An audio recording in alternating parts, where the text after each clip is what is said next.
Critex. Il nous a beaucoup aidé dans les idées qui sont apparues dans Critex. Il a beaucoup poussé à ce qu'en particulier les bassins versants, les observatoires des bassins versants se rapprochent des observatoires hydrogéologiques, c'est-à-dire des observatoires qui regardent l'eau en souterrain.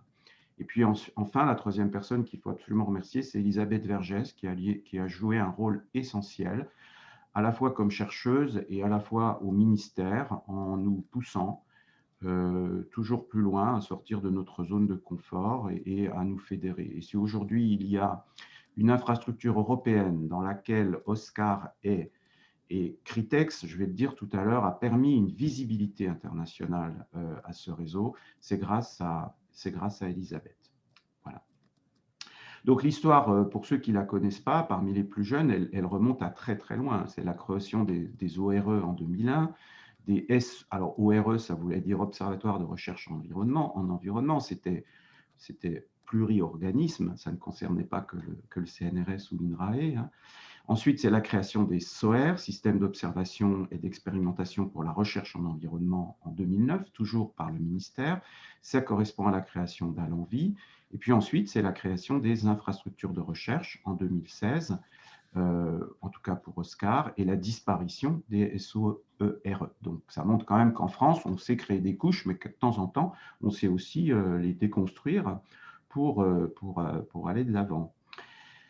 Voilà, donc le RBV, le réseau des bassins versants, on l'a créé en 2010 et il a très, très rapidement obtenu le statut de SOER au même titre que le réseau H+. Et en 2011, H+ et RBV se sont trouvés d'accord sous l'impulsion de Mariotti et de Davy pour répondre à l'appel d'offres et nous avons été récompensés au PIA2 par une somme conséquente d'argent qui nous a permis d'acheter des instruments et de fédérer des recherches tous ensemble. La convention attributive d'aide nous est arrivée le 26 mars 2013. Le projet a été accepté en 2012.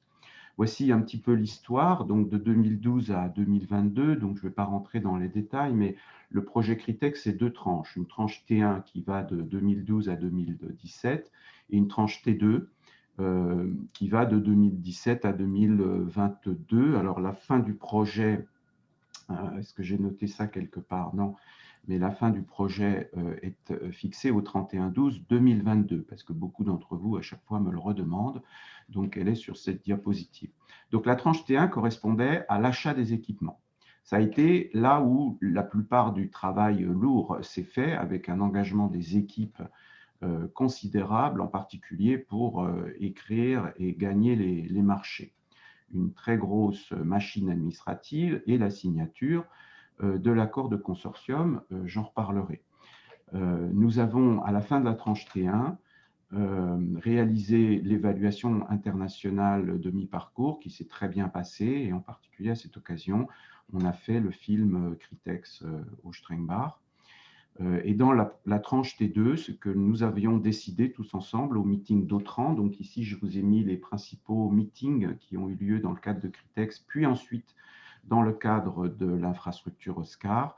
À Autran, nous avions décidé de réunir l'argent disponible de la T2 pour lancer des grands projets collectifs, interdisciplinaires et intersites utilisant les instruments du parc Critex. Donc, vous voyez que la flèche OSCAR, elle commence en 2016, parce que 2016, c'est la naissance de l'infrastructure OSCAR.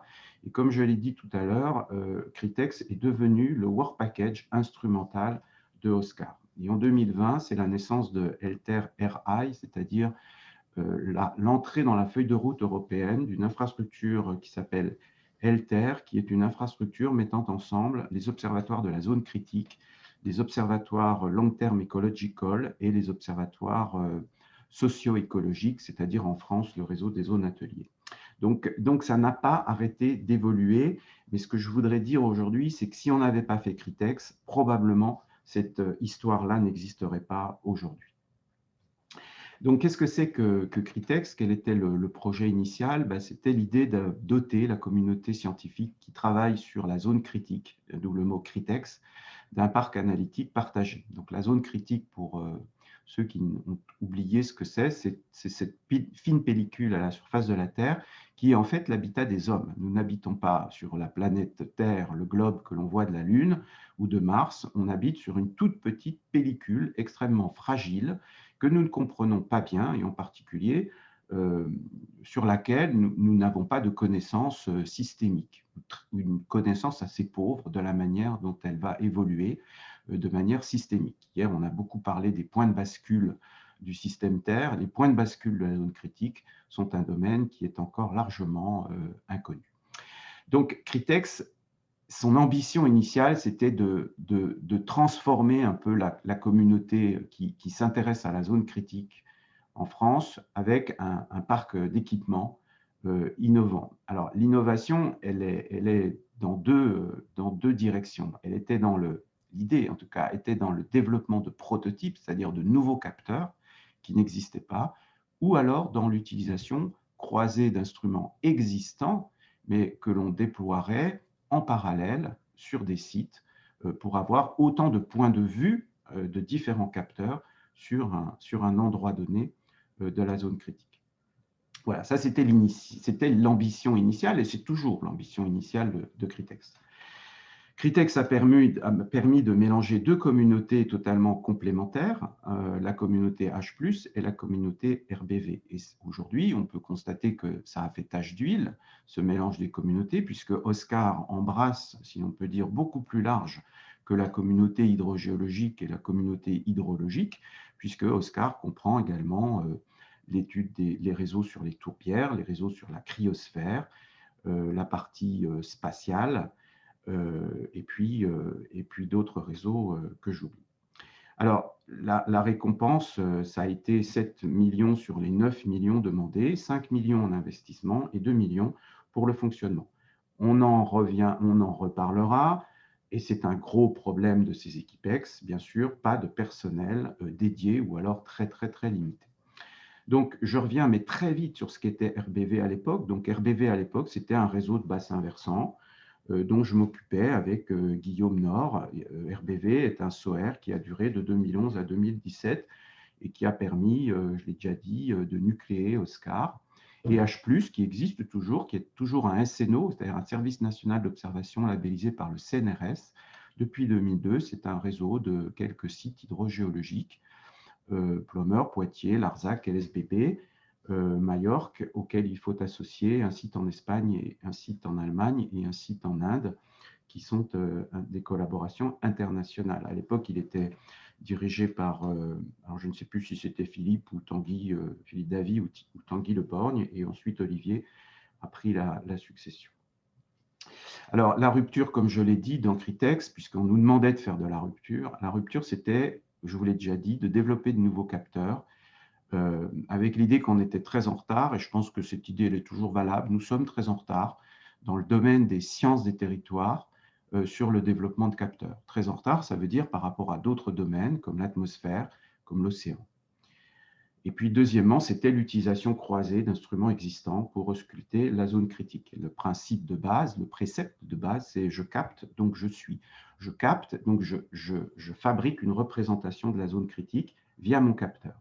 Et il n'y a pas de représentation universelle absolue de la zone critique, il y a autant de représentations qu'il y a d'instruments. Et donc la rupture dans Critex, c'était l'idée de croiser les différents instruments. Alors, l'implémentation du projet se faisait selon deux grands objectifs. Le premier objectif, c'était d'explorer la haute fréquence en rivière et dans le milieu souterrain. Ça, c'était, on va y revenir, hein, explorer la symphonie, affiner les bilans de matière et d'énergie. Hein. On a un collègue, Kirchner, que beaucoup d'entre vous connaissent, qui dit souvent que d'échantillonner une rivière toutes les semaines, c'est comme d'écouter une symphonie de Beethoven en prenant qu'une note toutes les minutes. C'est probablement très correct. Et ce que Critex a permis de faire, c'est de rentrer dans ce domaine de la haute fréquence, et ce n'est, à mon avis, que le début. Et puis, la deuxième implémentation, deuxième axe d'implémentation, c'était d'effectuer des campagnes répétées pour préciser à l'intérieur de nos bassins versants quels étaient les hot moments, c'est-à-dire les moments clés dans la vie du bassin versant, ou quels étaient les hotspots, c'est-à-dire les endroits, en gros, où tout se passe dans un bassin versant.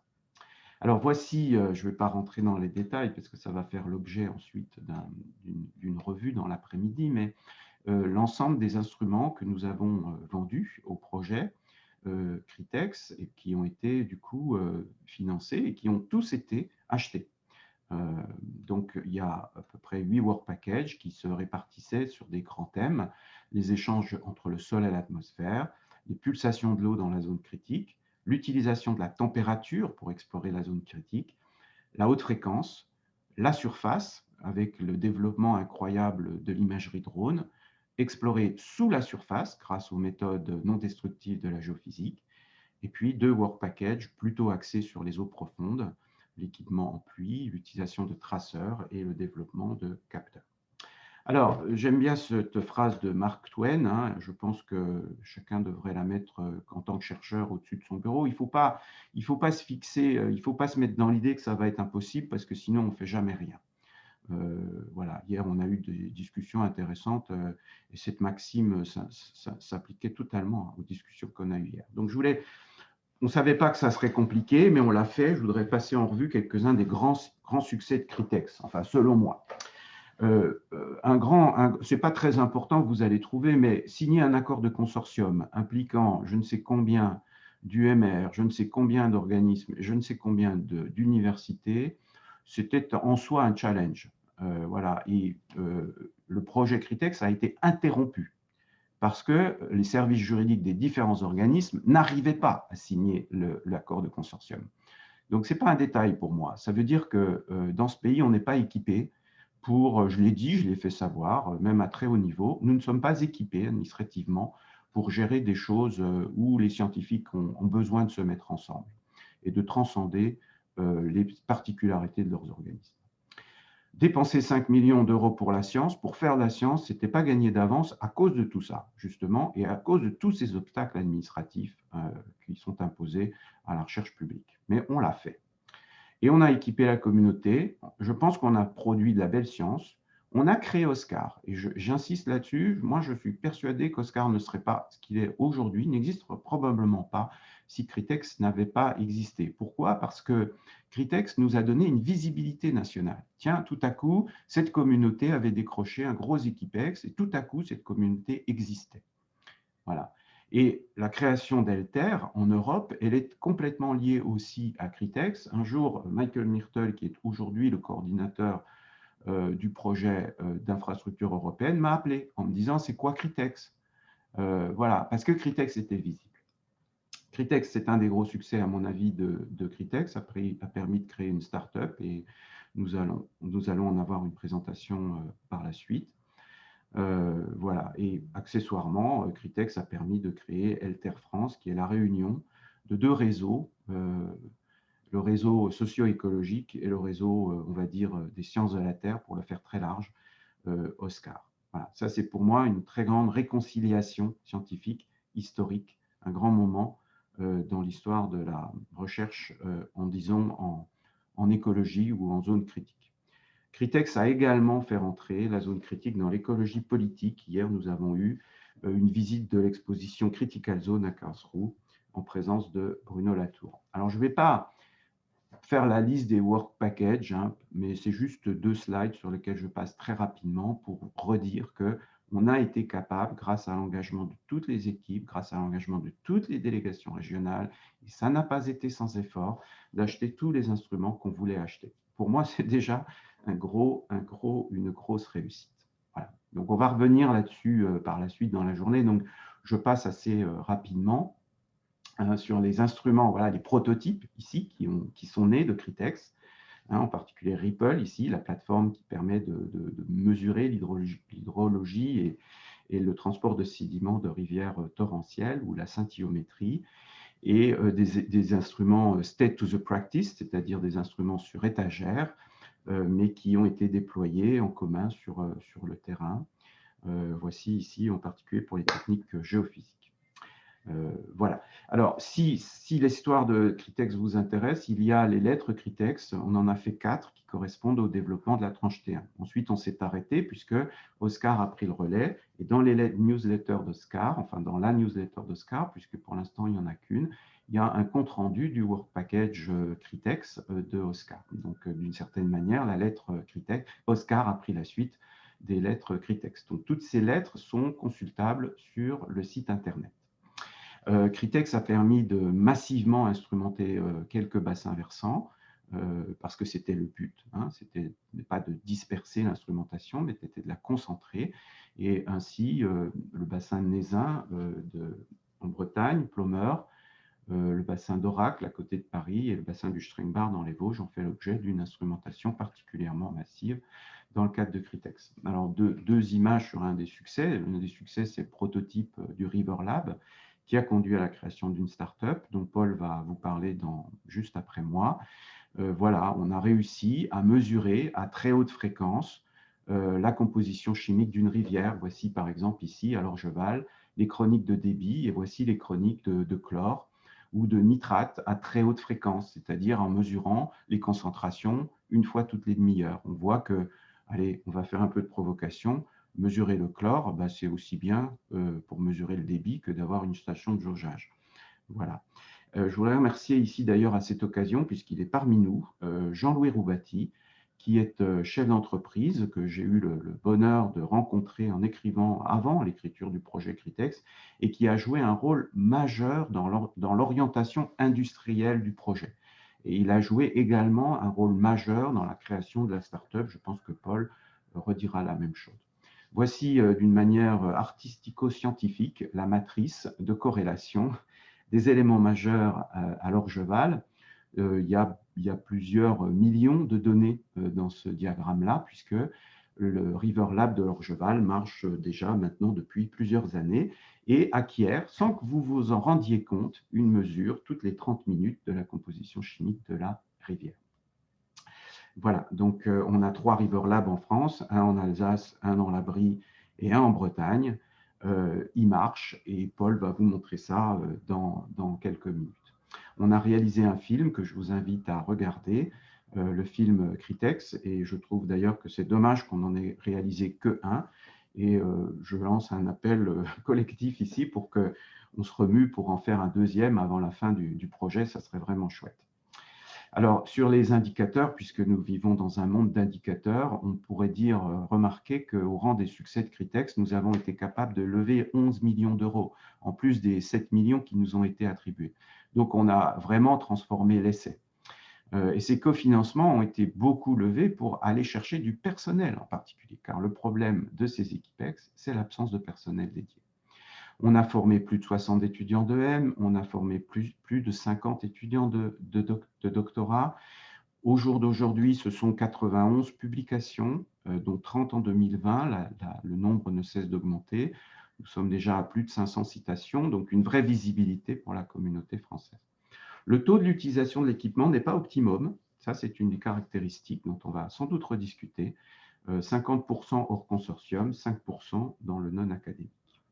Les cofinancements, bon, je vais passer rapidement, ça a été les régions, des financements publics autres, l'ANR.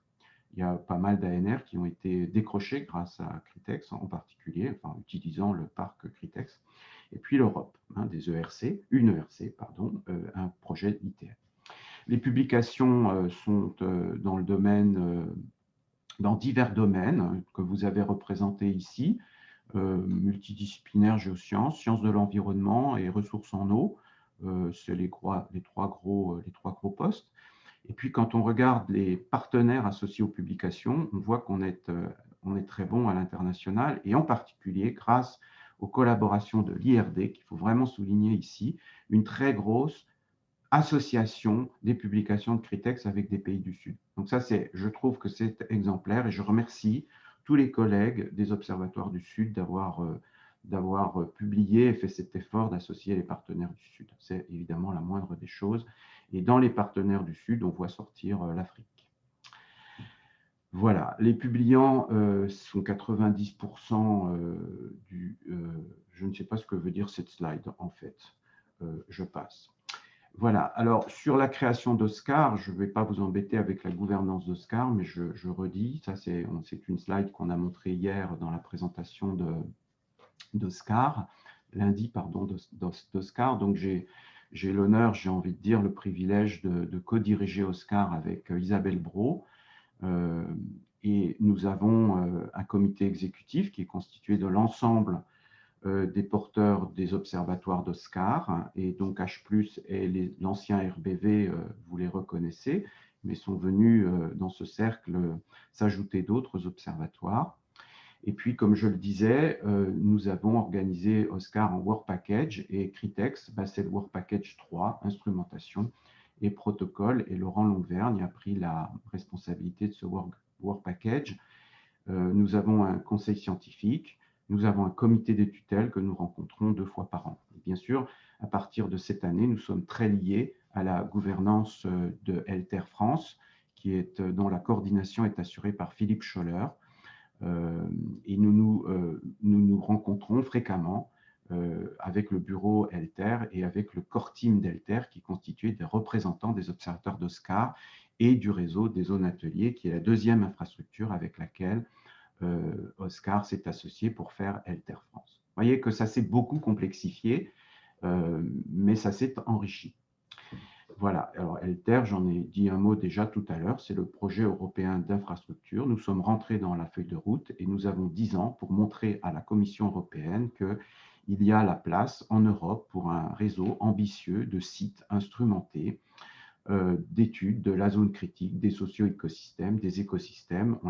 On les appelle différemment selon les communautés, mais ça désigne la même chose. Donc, les 2 grands projets qui ont commencé, c'est le projet Helter Plus et le projet Helter PPP, qui sont 2 Advanced Community Projects, avec un processus de convergence nationale au niveau français qui s'appelle Helter France, qui est donc le miroir de Helter Europe.